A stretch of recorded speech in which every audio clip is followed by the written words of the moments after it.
期跟大家锐评一下梁山步军17将校的武艺排行，从夯到拉一共5个档次。在锐评之前，有必要跟大家介绍一下这17将校都是哪些人。梁山步军17将校具体由17位地煞星好汉组成，按照大聚义十分好的名单顺序，这17位将校依次是混世魔王樊瑞、丧门神鲍旭、八臂哪吒项冲、飞天大圣李衮、白面郎君郑天寿、花象虎公望、重剑虎丁德孙、小遮拦沐春、云里金刚宋万、摸着天杜谦、病大虫薛勇、金眼彪施恩、打虎将李忠、出林龙邹渊、独角龙邹润、没面目焦挺、石将军石勇。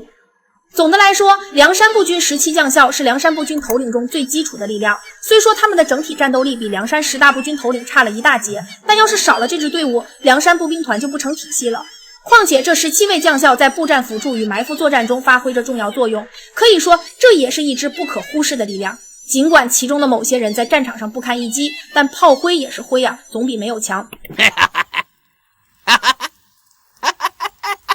下面就来划分一下这17将校的实力。我们先从第5档，也就是最拉的档次说起。这一档的将校基本都是靠资历、人脉或者特殊身份上位，论实际本事，他们比起小兵强不了多少，武艺也就堪堪能打过普通士兵。排在这一档的分别是云里金刚、宋万、摸着天、杜谦、小遮拦、沐春、金眼彪、施恩。这4人的实力绝对是梁山17将校中最垫底的存在。宋万和杜谦原本是梁山的开山元老，王伦时期就已经在梁山落草，两人没有多大本事，资历却是实打实的梁山第一梯队。后来梁山换了主人，二人又早早归顺，自然要给个位置。征方腊时，两人因武艺稀松，皆死在了乱军之中。沐春是梁山8票秦穆弘的亲弟弟，本身武艺稀松平常，也是靠着哥哥的面子才跻身将校之列。当初他没上梁山之时，连宋江都敢跟他放对，结果还没有开打就被薛勇从背后一拳放倒。施恩更不必说，靠着父亲的牢城营管营身份，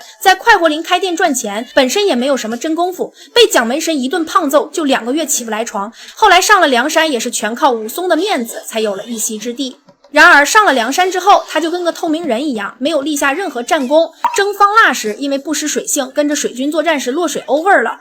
第4档 NPC 档，这一档也都是些武艺稀松之辈，比实力最差的强了那么一丢丢，属于能够在战场上打酱油的角色。排在这一档的有出林龙邹渊、独角龙邹润，还有石将军石勇。其实我是打算把石将军石勇也排进拉完了这一垫底档次的，毕竟他的实力也非常的平庸，征方腊时被王银2、3下就解决了。但考虑到这家伙出场时有一拳打死人的战绩，这至少能说明他的蛮力不弱，比前面的几位靠着资历混位置的还是要强上一些，所以这里把他排到 NPC 档。至于出云龙邹渊、独角龙邹润，这对叔侄本身也没有什么过硬的本事，他们原本是登云山的山贼，靠着打劫过路行人过活，武艺只能用来对付普通百姓，碰上正经军官或是江湖好手就没了辙。投奔梁山之后也一直没什么拿得出手的表现，全程都在跟着大部队混战功，少有单独出战立功的记录。但值得一提的是，邹润的脑袋十分坚硬，他的绰号独角龙不是白叫的。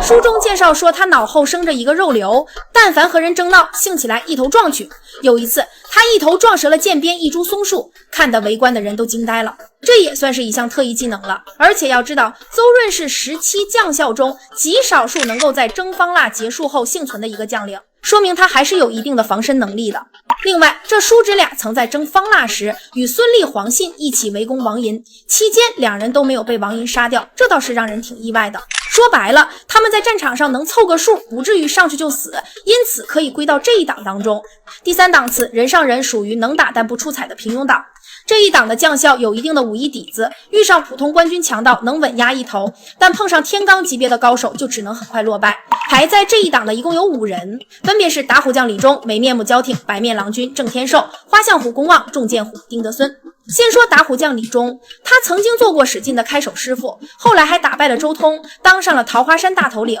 武艺确实有一定的基础，但他在实战中缺少过硬战绩，面对呼延灼这种一流高手，不到10个回合就败下阵来。后来参与征方腊，遇到强敌也是很快就顶不住了，整体水平始终停留在比普通喽啰强不少，但离顶尖差距极大的层面，刚好符合本档的定位。再说说没面目焦挺，他最拿得出手的战绩就是凭借相扑打翻李逵，可见摔跤本事确实不俗，但他没有上阵厮杀的亮眼战绩，纯武艺水平上并不算突出，最后在征方腊时死于乱军之中。然后是郑天寿，他原本是清风山的二头领，曾和王英大战50-60回合不分胜负，本身有基础战力，但总的来说也没有突出表现。征讨方腊时，他随卢俊义打宣州，被城头落下的磨盘砸死。公望和丁德孙本来是张清的副将，一个擅长飞枪，一个擅长飞叉，两个都是远程突袭的好手，但正面硬刚的能力不足，后期在征方腊一战中也没能存活，综合武艺也只能落在这一档。第二档顶级是17将校里的好手，也是中坚力量。